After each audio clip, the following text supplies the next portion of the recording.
Next, we're moving on to Jackie Waggoneer, who has graciously agreed to come and share. It's so great to be, as ALD Connect, we realize that we can't do everything in the ALD or leukodystrophy space, but we have amazing partnerships with folks who are running amazing programs. So I will let her take it away.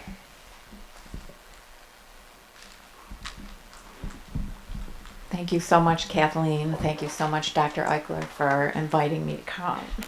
I really appreciate being here. I am very impressed.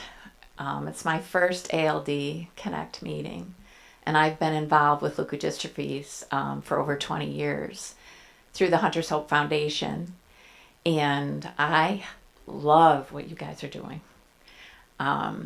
I love you guys already. It's my first meeting. I am Jackie Waggoneer, and I am the CEO of the Hunter's Hope Foundation. But more importantly, I am Hunter Kelly, the reason that the foundation was started. I'm his grandmother. And I have with me today Jessica Olson. Jessica, would you stand up? Jessica's my niece. And she was around a lot helping out when Hunter was with us. She has a lot of experience and background in helping families and children. And I'm just so blessed to have her, as part of Hunter's Hope. So I'm not sure how to use this. Okay. Oh, works great. Okay. Hunter's Hope Foundation was founded in 1997 by Jim and Jill Kelly. Jill Kelly is my daughter. Because Hunter was diagnosed with Krabbe leukodystrophy, and nobody knew anything about it. They told us to take Hunter home and call hospice and wait for him to die, and that he would die by a year, and he would not live beyond 2. So that's what we did, because there wasn't anything or anybody other than our neurologist telling us this. So if you know anything about football, Jim Kelly played for the Buffalo Bills as a quarterback, and he's in the Hall of Fame. So he's a celebrity, and we thought we're going to use this celebrity status in order to open doors. And we have been able to do that. And so we're very blessed to have that opportunity. The mission of the foundation is to do research, or fund research, education awareness, and family support.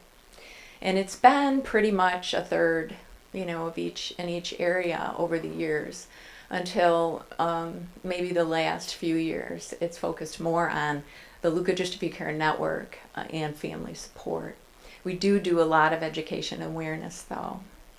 And we started the foundation to help Krabbe disease, but we realized there was this whole community, this whole group of diseases called leukodystrophies, and we didn't know really much about them. So we thought we'll start with Krabbe disease, and then when there's a cure, we'll just go on to the next leukodystrophy. So here we are over 20 years later. But we do support all leukodystrophies, and we've realized over the years that because they're all rare, why not do whatever we can for all of them? And together, they're not so rare. That's Hunter. Hunter, when he was 4 months old, I took that picture of Hunter when he was in the jacuzzi with Jill. It's one of the few things that calmed him down. And this was the day he was diagnosed. There's Jim and Jill and Erin and Cameron. Erin is 2 years older than Hunter, and Cam 2 years younger. So he was sandwiched between those girls, but they adored him. Well, I'm here to talk mainly about the LCN, but I wanted to give you a background on Hunter, a little bit of info on Hunter's Hope.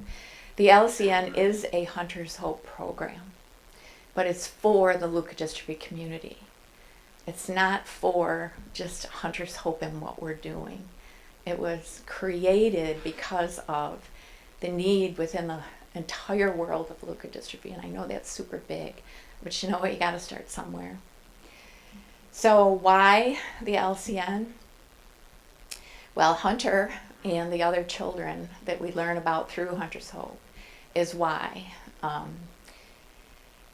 Hunter lived to be 8.5, much longer than the doctors said he would live or thought he would live. And he had a lot of pain and irritability, and it took a while to manage that. Seizures and fevers and eating issues. He couldn't swallow. He had a feeding tube. He was suctioned all the time. He didn't move much. They told us cognitively he didn't know what was going on. He couldn't see. He couldn't hear. They were wrong. He was very smart. He had a teacher that came in. He blinked once for yes, 3 times for I love you. He could see. He could hear. And we know that. He's demonstrated that because he could communicate. So those issues that were part of the disease that caused these issues for him, as he grew, and of course no one knew what would happen when he grew because there was nothing out there that, no studies done on how long these kids really live and what kind of issues they have. So what we learned is that he started having all these issues. And we didn't know what to do. We reacted, and every time, and the doctors would do what they could to fix the immediate issue, but really were never concerned because Hunter was going to die about more prevention and what's going to happen coming down the line, and how do we manage this in a proactive, multidisciplinary way. That was never the attitude of anyone. And I don't blame them. It's just that Hunter was going to die. And how much work and effort do you put in to all that? So what we discovered, and I'll just give you a couple of examples. Hunter had eye infections as he grew older, maybe 6 or 7 years old. He started getting eye infections, and we'd take him to an eye doctor. Okay, he has an eye infection. Here's an antibiotic, and it'll go away. And it would start to go away, and then it would come right back. So he had chronic eye infections. Why? And this went on. We took him to various doctors. This went on for like a year, and it was really sad because eye infections are painful, and his eyes started scarring over, so he could see less. So we ended up with finally going to this one eye doctor, and he sort of yelled at us. He said, "Don't you realize he's not blinking normally? It's involuntary blinking that keeps your eyes moist." And we didn't realize that. I suppose we should have, but no one did. None of the doctors did. And he just lost that ability as he grew older. And so he told us to put gel in his eyes every half hour and keep his eyes closed when he was resting and sleeping. And so that's what we did. And he never got another eye infection. Now, how simple is that? And often the doctors would ask us, well, what do you want for Hunter? What do you think he needs? And I don't have a clue what he needs. I don't know what's going to happen to him. And so we couldn't answer that question. All we knew is that we wanted to be proactive and aggressive and give him the best life possible, the longest and highest quality of life possible. But we didn't know how to do that. All we knew is when something happened to react to that. And so that's what we always did. That's what the doctors always did. Pneumonia, he had chronic pneumonia for the first 3 years of his life, and most of these children, I don't know if it's most, but it seems like most of the ones that we know die from pneumonia. So we found out that Hunter, we replaced his G tube with a JG so that he wouldn't aspirate his formula, and he got a vest so we could have chest treatment every 4 hours around the clock. Well, as soon as we started those two things for him, and he loved his vest, his bouts of pneumonia were like, maybe they weren't chronic anymore. Maybe twice a year his hospital visits were less. So I think that was one of the reasons why he lived longer than some children, because he didn't die from pneumonia. And he never had a skin infection because we were super cautious. But I've seen so many children that do. But somebody needs to teach you about that, teach you about where the G-tube is and how to care for it and all that. And we see so many families that need help in those areas. And all those other things, broken bones. He had 2 broken bones in a matter of 6 months. Well, why? He doesn't move. We're very careful with him. Well, because he doesn't move, because he's on a lot of medication and it weakens his bones, and he needs magnesium and potassium, and all these vitamins. Well, let's give those to him, But it was kind of the mindset, although no one said it, that he's going to die, So with that, and not just with Hunter, but so many families that we meet, and we see these children at our symposium in the summer, and I just want to take them home and help them, and so anyway, because of that, we really want to change the whole mindset of the entire medical community and the families and everyone, that these children, yeah, they have a terminal illness, yeah, the whatever says they're going to die at whatever age, but you know what? They're living. We've had more than one family whose parent or parents died before the child. We're all dying. Why do we treat these kids like they're dying, like they're already gone?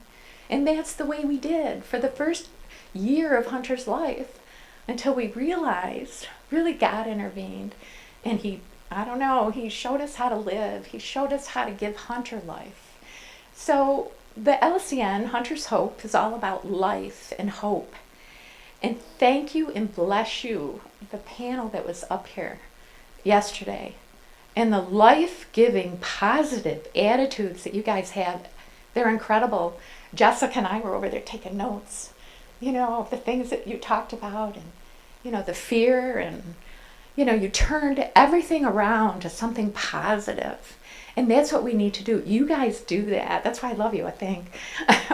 Because you fit right into the philosophy of Hunter's Hope and the LCN. Let's look at these children's abilities. They do have abilities. They have potential and possibilities.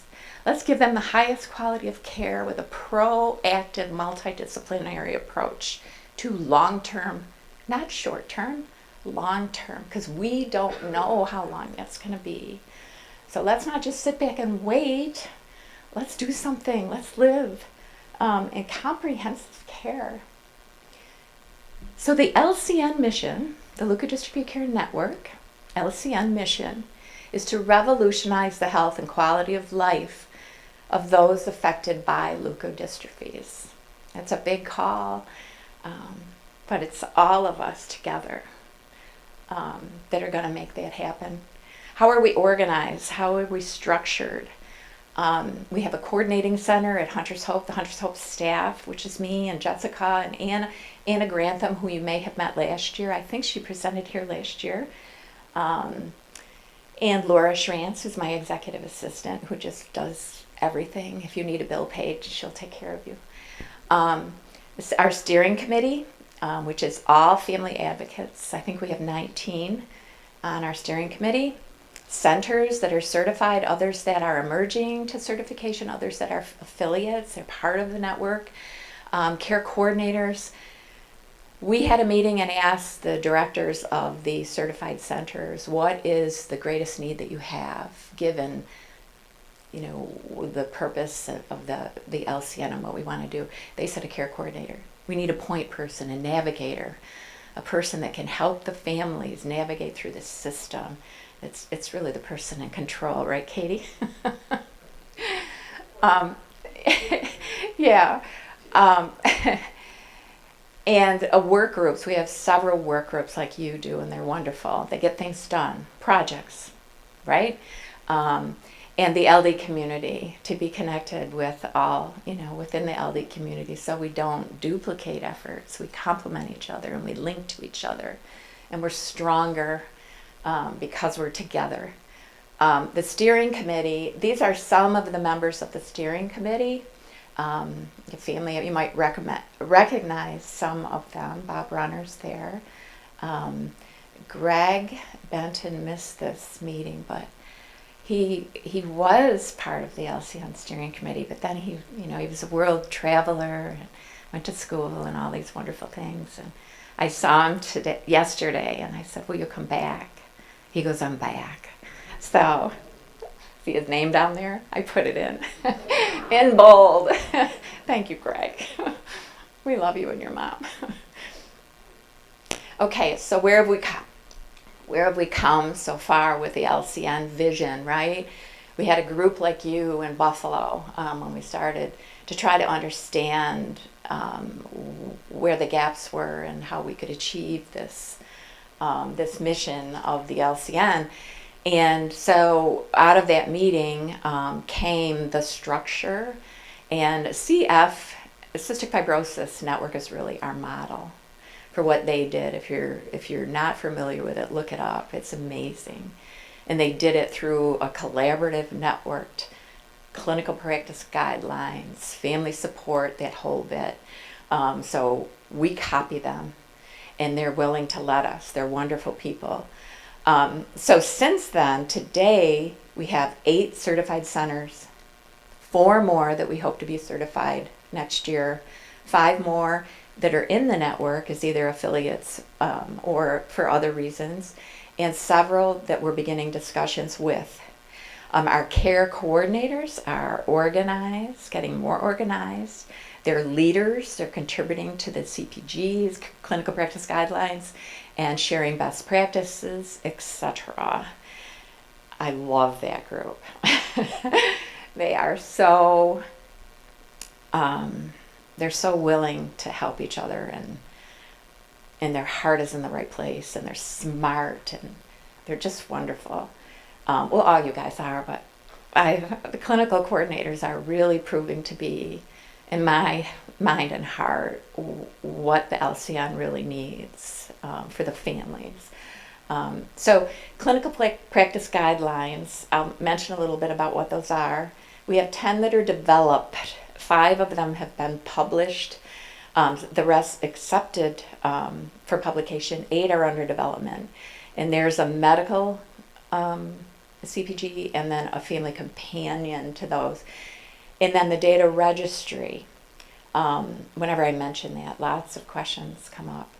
So right now, we know that we need to do something, and I'll touch on it a bit.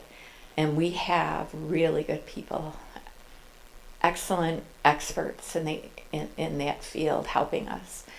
But a protocol was finalized, will be finalized by the end of this year. Training will begin early next year, and implementation will begin in the second quarter. At least that's what the plan is. These are the LCN centers. The bold ones on the left are those that are certified. The ones on the right are those that are working towards certification, emerging, or their affiliates. And then there are others that we're talking with. And if you would like to understand the criteria to become a certified center, there is a link to that criteria on our website. These are the main things, which I've already touched on a little bit, is the clinical coordinator. There must be a clinical coordinator that's an RN or an NP, and a director of the center, and an assistant director, associate director, an extended multidisciplinary team that works together, and they help to develop the clinical practice guidelines, and they attend meetings like this one that we have, so they can build relationships and continue to share and support each other. The coordinators, Katie and Emily, is Emily still here? She was here yesterday. Emily is the coordinator from Utah, and Katie from Mass Gen. I think they're the only coordinators that are here. And again, I mentioned some of this already. There's a whole list of roles and responsibilities sort of a coordinator, and that there is a link on our website for that if you're interested in more. I already mentioned they have a work group. They work very well together. We have monthly conference calls, 2 in-person meetings. One of them is coming up in March. A Google Drive library where we share documents, best practices, what's worked well for them. They want to share it. At our last call, I think maybe it was Katie, somebody said, we want to learn more about the other leukodystrophies because we're not experts in all of them. You know, some are experts in one, others in others. And they want to learn from the families. So at our winter meeting in March, that's going to be part of the meeting, is they're going to teach each other along with the family advocates, the steering committee members, and other family advocates we bring in. We're going to teach each other more about the leukodystrophies. They participate in the CPGs, and one of the things that we're going to work on at the March meeting is a patient response protocol within the network. We get at least 2 or 3 times a week a family calling us and wanting help. And a lot of times we don't know what to do. We don't know, they're in some remote location, they're at a different stage in the process. Who do we call for them? And the care coordinators are going to help us with that. We struggle with the tough ones now. And participate in leukodystrophy data registry. This is the March meeting, all coordinators. We would like all coordinators, certified centers, and the other centers to come, at least one person from each center. And we're going to do some of the things that I just talked about. And you can see this is the kind of the highlights of the agenda.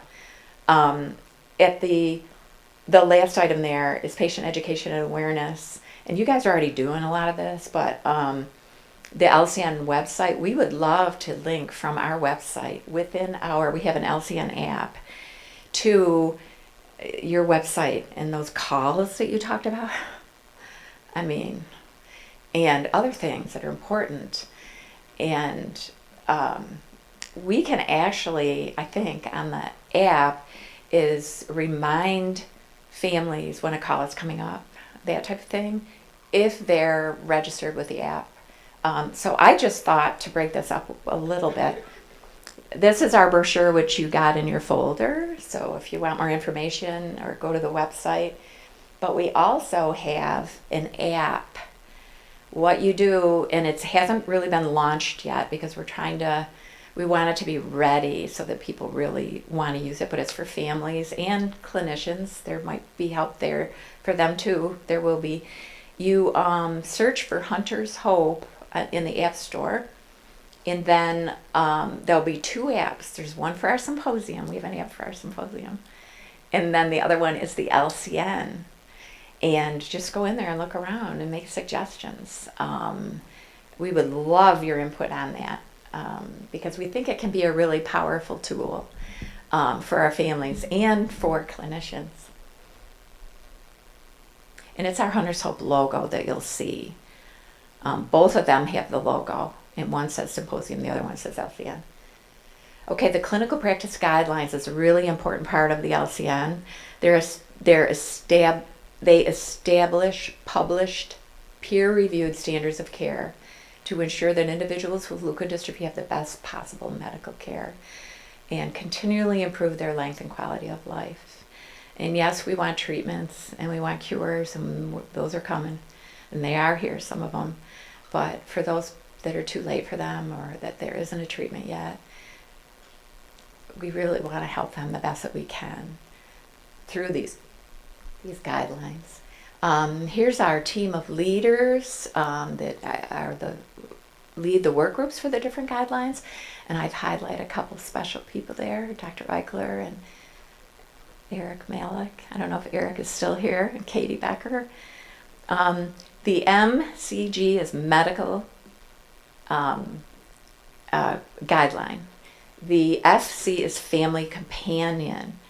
And the way this works is the medical guideline is published. Hopefully, if it's not, it's still published within our network.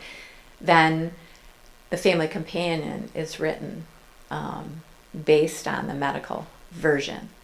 So we're looking for people to help in some areas with the family version, but they're not quite ready either. So once those are complete, the lead authors will pursue publication. The family companion piece is created. We get it out there. We get it out on the website, the app, wherever.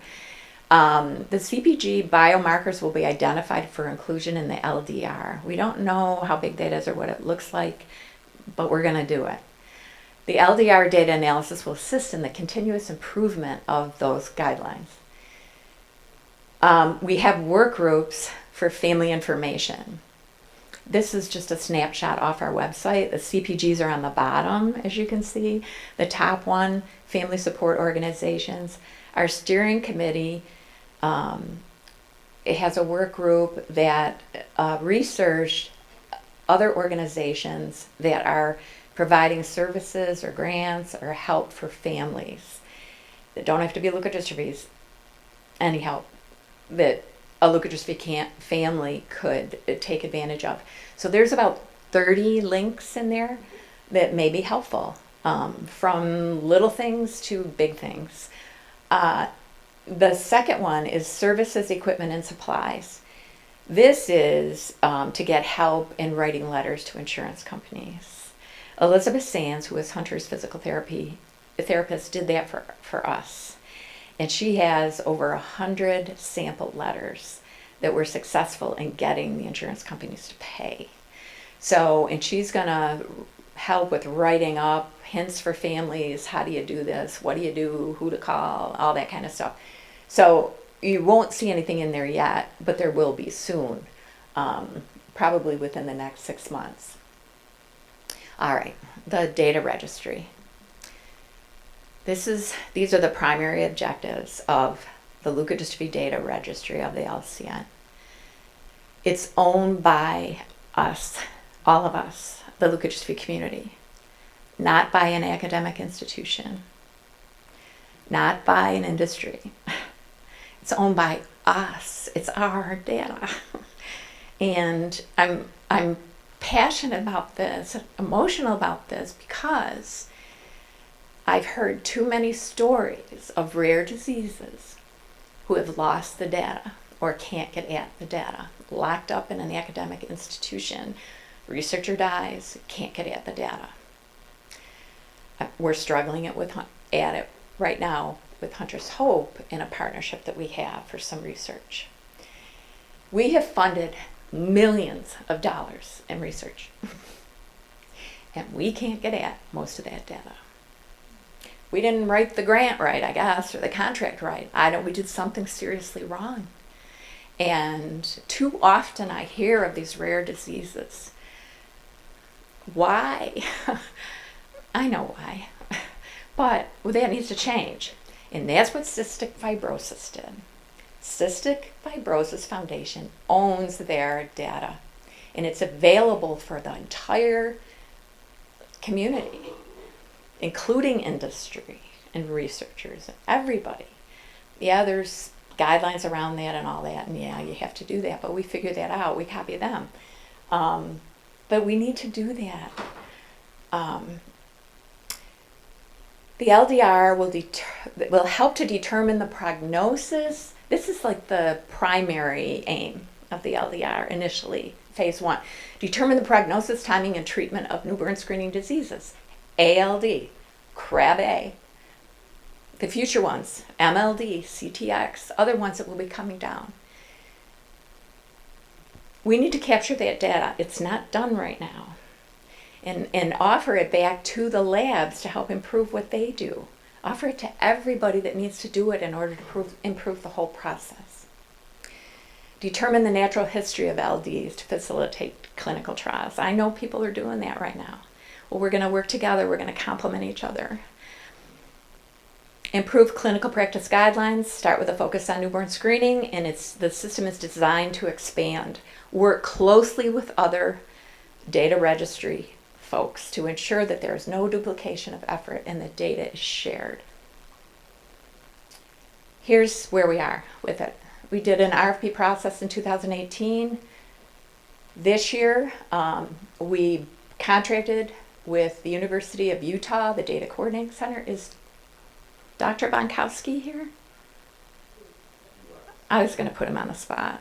He's the PI for this. Well, you'll see in the next slide. The DCC conducted a study. They're in the process of finalizing a protocol. They're looking at the data elements for phase 1 and writing an implementation plan. That should be done by the end of this year. Then in 2020, at our winter meeting, we're going to begin training and finalizing or determine the data entry, and we're going to begin implementation. This is the team that's doing it. These are those experts I told you about at the DCC. And then Dr. Bonkowski is the PI moving forward on the project. We have a steering committee and advisory committee through the whole process.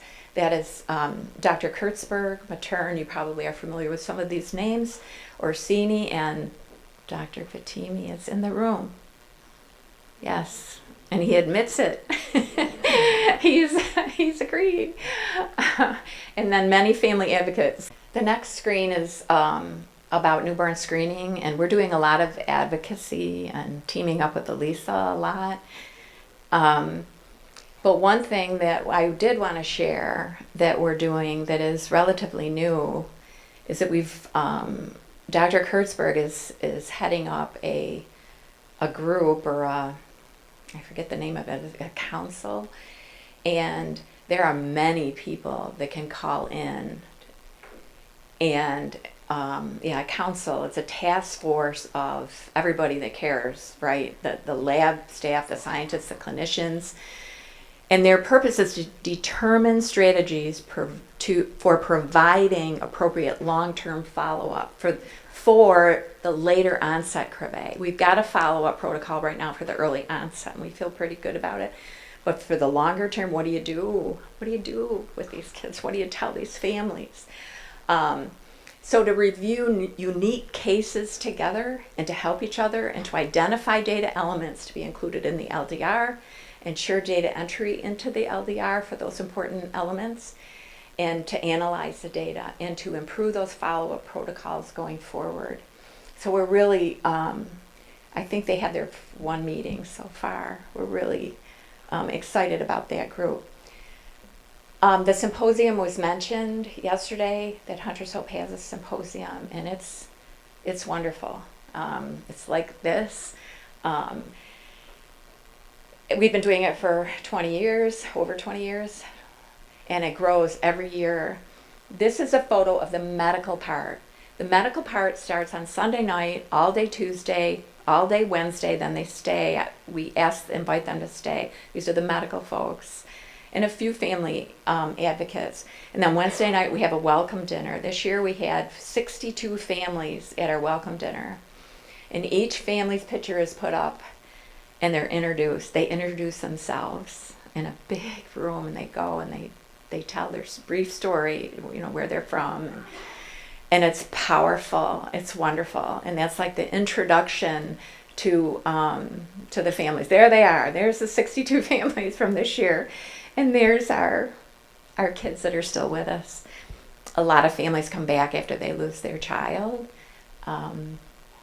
So we have kind of like you guys talked about the groups and the calls and all that. We have sort of 3 groups for Krabbe. Well, actually for all the families. Those that have been able to have their child transplanted.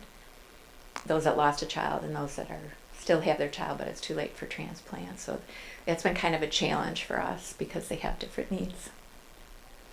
Okay, these are not even all the people that are involved in the LCN. It's overwhelming.